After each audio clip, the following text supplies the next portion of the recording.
As the G20 summit comes to a close, we take a closer look at the outcomes and why the world's biggest economies are hailing their agreement on a leader's declaration. Rescuers are scrambling to find survivors after a deadly earthquake toppled buildings in Morocco. A huge crowd with colorful outfits and masks. This is how the Filipino community in Taiwan is celebrating a festival from back home. Plus, the Under-18 Baseball World Cup has finally concluded, and Taiwan has walked away with a silver medal.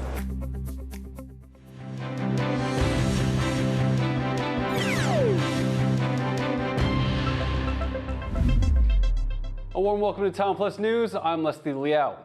The G20 Summit in New Delhi has closed with a leader's declaration that many doubted would ever come. But as India hails the agreement as a historic step, some say it does not go far enough. Stash Butler brings us this report from New Delhi. India's Prime Minister Narendra Modi basks before the cameras after hosting a G20 summit that bridged global divides. The group of the world's biggest economies had faced deadlock over the war in Ukraine. But on the final day of the summit, a show of unity, as leaders gathered around a memorial to Mahatma Gandhi, global symbol of peace. The day before, after what host officials said were 200 hours of non-stop negotiations, a far-reaching agreement was announced, featuring a compromise on the phrasing around the war in Ukraine, which stopped short of expressly condemning Russian aggression. But the main focus of the leaders' declaration was more loans for developing countries, a new Green Development Pact, and a pledge to empower women and girls, which according to India's G20 envoy proves his country's commitment to the developing world. This is a document of the global south. This is a document of the developing countries which came together and spelled out their priorities. And India has been the spokesperson of all the global south and spelled out their priorities in this document. While record-breaking rains flood Greece and Hong Kong, fighting climate change formed a central part of the G20's agenda. Leaders agreed to triple renewable energy capacity by 2030, end plastic pollution, and phase down coal. Some monitoring the summit said those commitments are rehashed promises that have so far failed to have been delivered. Many commitments, but it was mostly saying again what they'd said before and really hadn't implemented when they left the sunny summit peak and went back to the dark valleys of domestic politics at home. The leaders of Russia and China failed to make an appearance, leading others to doubt there'd be any agreement at all. How effective is it going to be to talk about Ukraine without the Russians there? How effective is it going to be to talk about debt and climate without Xi Jinping there? So for Modi, the smooth ending to this year's summit may come with a considerable sense of relief.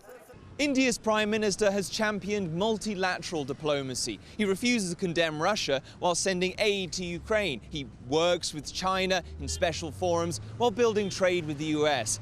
The success of this summit will be seen in New Delhi as a vindication of the Modi method of raising India's international profile that could help silence his critics ahead of next year's election. Leon Lien, Shubham Pal and Stash Butler in New Delhi for TaiwanPlus. The U.S. and Vietnam say they intend to form closer political and economic ties. The move comes as both countries navigate frictions with China. But U.S. President Joe Biden says the partnership isn't aimed at sidelining Beijing. John Van Trieste has more. Welcomed with a certain amount of pomp and ceremony, U.S. President Joe Biden visited Vietnam's capital, Hanoi, on Sunday.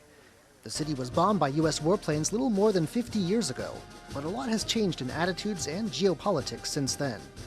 Now the two countries are actively working to strengthen their economic and political ties. Tôi và ngài Tổng thống Joe Biden đã thay mặt hai nước vừa quyết định thông qua tuyên bố chung nâng tầm quan hệ Việt Nam-Hoa Kỳ lên đối tác chiến lược toàn diện vì hòa bình, hợp tác, phát triển bền vững. Comprehensive strategic partnership is a level of friendship Vietnam once reserved for countries like Russia and China. But now Washington aims to strengthen relations with Hanoi, part of U.S. ambitions for greater influence in the Indo-Pacific region. The U.S. seeks Vietnam as a key player in semiconductor supply chains. It also foresees future cooperation in everything from trade to the fight against climate change. Meanwhile, analysts say Vietnam is looking to enhance its security. Though China plays a big role in Vietnam's economy, the two countries have locked horns multiple times in the past, particularly over rival claims in the South China Sea. Vietnam is trying to push its ties to the United States because it's really in need of economic security. We can see that Vietnam has been trying to reduce its economic dependence on China in terms of supply chains, technologies, and finance. And in the South China Sea, Vietnam is facing a really aggressive China, and China is trying to bring Vietnam in its orbit. But analysts also say this is not a sign of a total decoupling from China. We cannot say that Vietnam is trying to move away from the Chinese orbit. Instead, Vietnam is trying to maintain a policy of multilateral engagement, especially with great powers in the Indo-Pacific. Those powers include South Korea, which Vietnam has also forged closer ties with, plus Japan and Australia. And President Biden has also said repeatedly that improving ties with Vietnam isn't part of a U.S. plan to isolate China. And so really what this trip was about, it was less about containing China. I don't want to contain China. I just want to make sure we have a relationship with China that is on the up and up, squared away. Everybody knows what it's all about. We're not looking to hurt China, sincerely. We're all better off if China does well. But whether these words reassure Beijing with its own ambitions in the region around Vietnam is another matter. Joseph Wu and John Van Trieste for TaiwanPlus. Taiwan is donating $500,000 to Morocco after a massive earthquake hit the country late last week. Rescue efforts continue as people are still being pulled from the rubble. Bing Wang reports.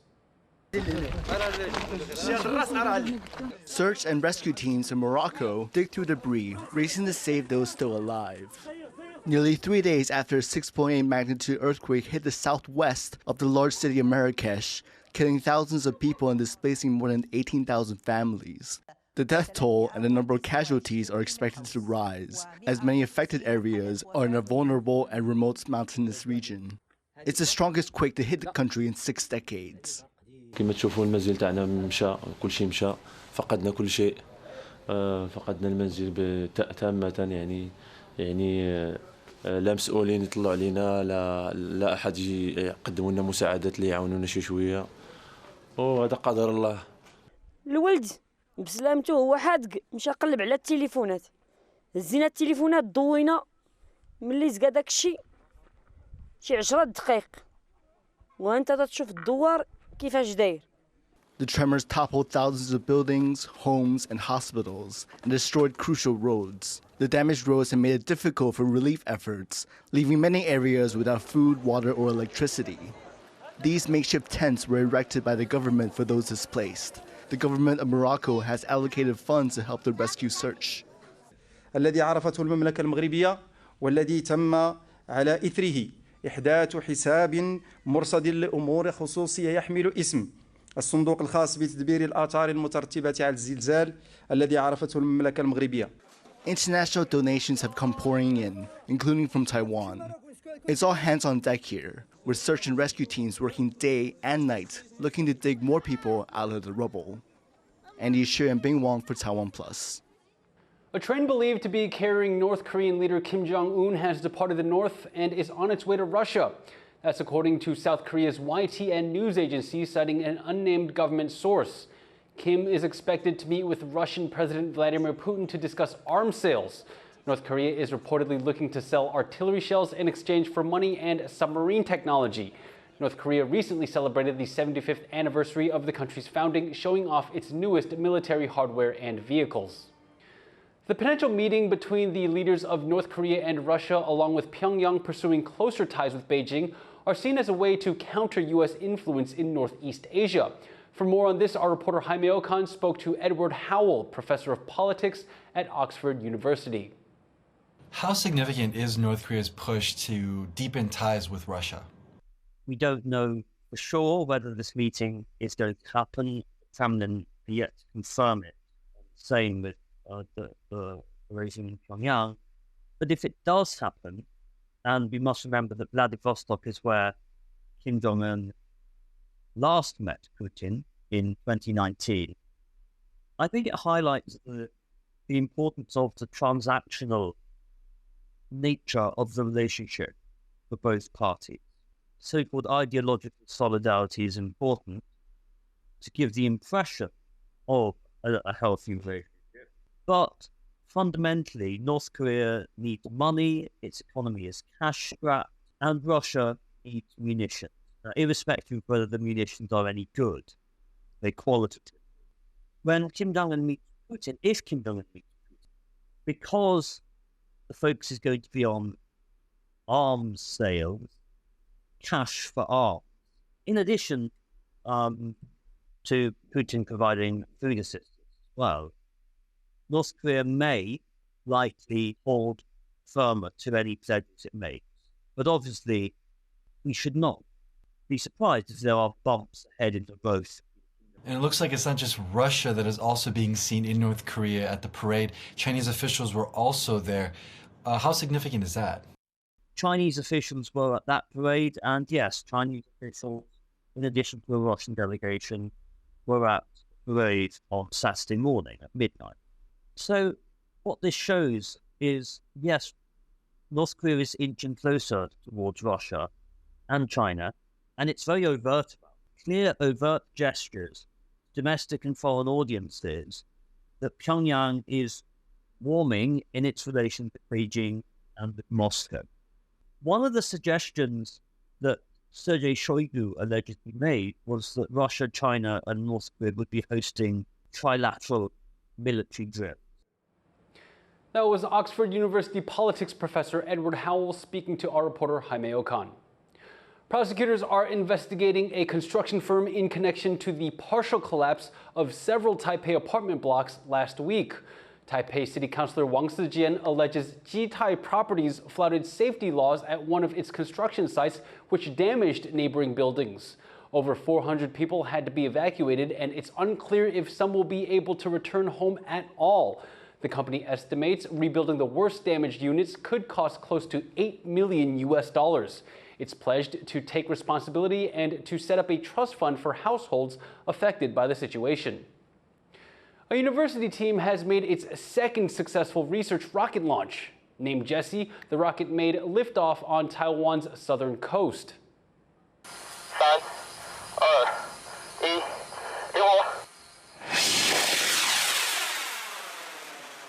Jessie is the brainchild of Tamkang University's Aerospace Engineering Department. The single-action rocket carried scientific equipment over 4 kilometers into the air in just 7 seconds. It took place at the recently opened Shuhai launch site in Pingdong County. Taiwan's Agriculture Ministry is providing subsidies for produce damaged by recent typhoons. But wax apples, one of the most affected crops, is not on the list. Heavy rains brought by typhoons caused flooding in parts of southern Taiwan, damaging or destroying large tracts of farmland. Farmers in Pingdong County say that almost 6 hectares of wax apples have been lost. They're taking their protests to the Agriculture Ministry and asking for subsidies to cover the cost. Hundreds of people dressed in vibrant costumes and masks took to Taipei's streets over the weekend to celebrate the Philippine Mascara Festival. Our reporter Sandy Chi was there.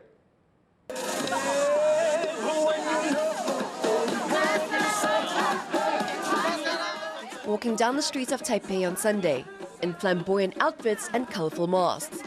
These are members of the Taiwan's Filipino community. You can see different kind of mascara, different outfit, different dance moves. So it's so excited to see each and every one of us to perform well. This is the Philippines Mascara Parade in Taipei. It is one of the biggest cultural events for the Filipino community here in Taiwan. This year, the gathering is in its 4th year, and over 100 people have gathered here for the event. As you can see behind me, there are people dressed up in colorful outfits and beautiful masks. For sure, Filipinos here do not want to miss out on this event. Starting in the 1980s, the festival was born from one of the country's worst famines. The grinning masks help bring a smile back to the faces of the bereft. And now the festival continues to spread happiness. Filipinos first brought the tradition to Taipei in 2019, when there were only 500 participants. But organizers say hundreds more than that came this year. 台北市是一个多元共融的城市，那我们也欢迎这些移工跟移民朋友一起来共襄盛举。他们都很精心打扮，也有练他们的团练的舞蹈这样子。对，我们知道他们都很用心。The event kicked off in the early afternoon by handing out 300 hand-painted masks to everyone on the streets, even to those who were not attending the parade. 我觉得台湾有这种更多元的活动，其实是很好的。对，让我们可以更去了解说，其实现在台湾越来越多新住民在这边，所以我觉得有这种活动让大家互相认识，我觉得是很好的。Like previous years, the event's parade took center stage. 23 teams, including people from the Philippines, Taiwan, China, Malaysia, and Indonesia, participated. I'm very excited because this event is only 1 year. It's the, last year and this year is almost the same, but totally this year is the best. The event showcases Philippine culture, attracting many local Taiwanese from diverse backgrounds. Some parents decided to use it as an opportunity to teach their children about culture. 因为这个活动蛮有趣的，希望他们可以看看不同的事情，认识一些不同的人。 Although a long way from home, these Filipinos don't complain about loneliness, but come together to bring their smile and culture to Taiwan. Joseph Wu, Jeremy Olivier, and Sandy Chi for TaiwanPlus. Coming up after the break, a catch-22 for fishing debris cleanup efforts. Stay tuned.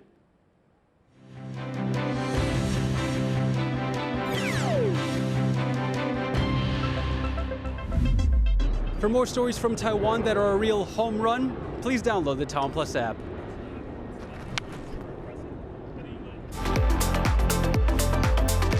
In the face of adversity, the power of truth. A roadmap for a just and open world, charted by the freest country in Asia. Taipei for TaiwanPlus. TaiwanPlus News, a voice of freedom in Asia. We bring you stories from Taiwan. Every day of the week. Our reporters travel the nation.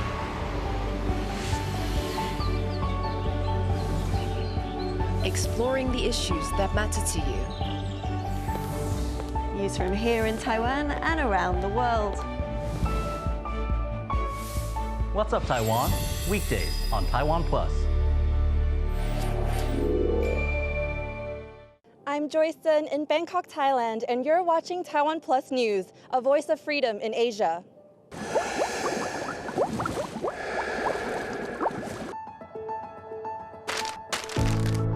In the face of adversity,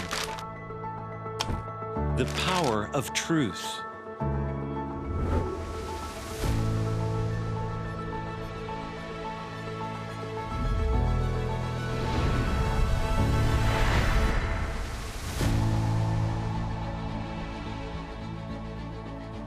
A roadmap for a just and open world, charted by the freest country in Asia. 5, 4, 3, 2. A warm welcome to TaiwanPlus News. I'm Ian Kavat. Taiwanese semiconductor giant TSMC. Public buses to be electric by 2030. A mission that begins with listening.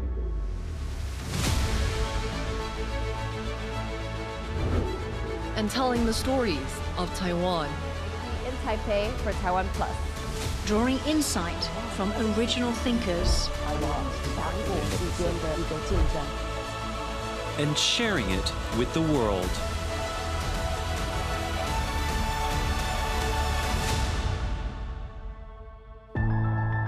TaiwanPlus News, a voice of freedom in Asia.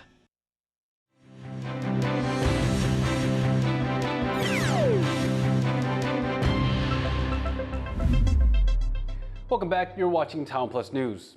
A Chinese aircraft carrier group has passed Taiwan to conduct training exercises in the Western Pacific.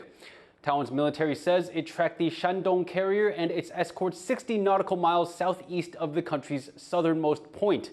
The Shandong is China's second aircraft carrier and the first to be built domestically. It took part in Chinese military drills around Taiwan in April and also sailed through the Taiwan Strait in June. The Defense Ministry says it also tracked 13 Chinese warplanes and drones near Taiwan's airspace on Monday. It said 11 of these crossed the median line of the Taiwan Strait. China's Navy has completed its 6-day Blue Strike joint exercise with Thailand's Navy. The drills take place every 2 years. For more on the significance of the event, Sam Hui speaks to Ling Yo, assistant professor of Tamkang University's Institute of International Affairs and Strategic Studies. What can PLA Navy actually learn from exercise such as Blue Strike? 因为我们其实可以看到，泰国跟中国的这一边，他们过去在之前的话，鹰击系列的演习是空军这一块。那在这些空军的演习里面，其实它也是中国的空军有机会跟一些使用西方国家武器的一些国家，或者是跟西方比较友好国家的一个空军进行联演的机会。那我们也看过，在之前的话，曾经有去出现的就是泰中的一个联合军演中间，中国空军遭受到一些挑战跟打击。我觉得这个是中国对中国来讲，他会希望透过泰中联合军演，去让解放军的实力去增强。This exercise is more about military, right? 那当然的话，对于中国来说的话，他也会希望把他的势力能够借此去进入到东南亚。因为东南亚其实现在在南海的争议上面的话，在跟越南也好、菲律宾也好，其实都会有一些南海的一个纠纷。可是如果今天他先跟泰国去稳固住的话，变成说他可以跟泰国去有更多的一个互动。Thailand is a major U.S. defense partner in Indo-Pacific too, while it cooperates with China. 对泰国来说，它从过去到现在，从二战甚至是在更早以前，它都是秉持了一个中立国的角色，甚至是它能够在两个强权之间去左右逢源。这一点对于泰国来说，它完美的去诠释了什么叫做这一个在大国之间去保持一个平衡。那这样的态度，我个人也会认为会逐渐的扩散到其他东南亚国家。That was Ling Yo, assistant professor at Tamkang University's Institute of International Affairs and Strategic Studies, speaking to our reporter Sam Hui. Japan says the number of visitors to Mount Fuji has exploded in the past decade. Mount Fuji's most popular station had over 4 million visitors this summer, a 50% jump from 10 years earlier. Government officials in the area say they're open to charging or taxing tourists to manage overcrowding. Part of those funds could go towards installing a tram system that would help manage visitor numbers. Japan is a top destination for Taiwanese tourists, and Mount Fuji, located west of Tokyo, is one of the most popular attractions in the country. Cleanup efforts are making headway on Taiwan's outlying islands, but there is still more work to be done. Tiffany Wong has the story. Taiwan's outlying Penghu Islands have been getting a beach cleanup. Divers are removing fishing debris from the seabed, but it's not an easy job. The county government and National Kaohsiung University of Science and Technology recently reported the results of their joint project.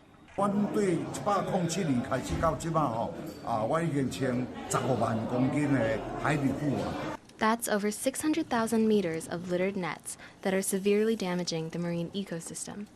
But it's a catch-22, as fisheries are the second largest industry in Penghu. The island is a popular tourist destination in Taiwan and is known for its beaches and marine life.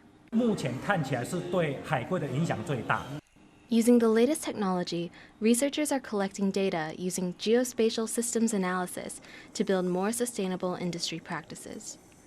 Howard Zhang and Tiffany Wong for TaiwanPlus. Taiwan missed its shot at claiming gold at the U18 Baseball World Cup final over the weekend. I was at the match in Taipei to see how the championship round unfolded. After weeks of hopes and dreams leading up to the championship match, Taiwan's bid for gold at the U18 Baseball World Cup ended in disappointment. The team couldn't win its final game against Japan, walking away from the competition with a silver medal. Even so, Taiwan's journey here is in many ways a triumph. The national team cruised through to the final, winning all 8 games on the way there. That's something no other team managed, not even first-place Japan, which lost 2 matches in the competition.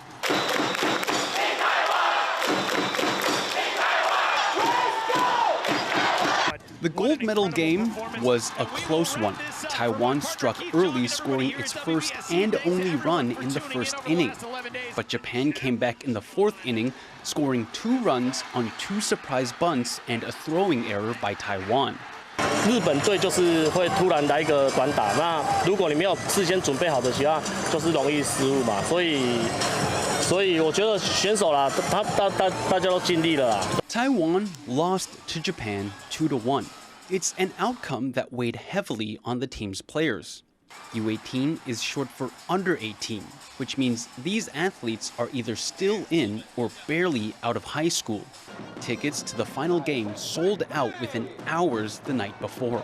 After the final whistle, the team was understandably disappointed, but determined not to let this loss hold them back and to do better in the future. 就因为一点小失误，然后输掉这一场比赛，都是我们继续努力的目标啊，对吧？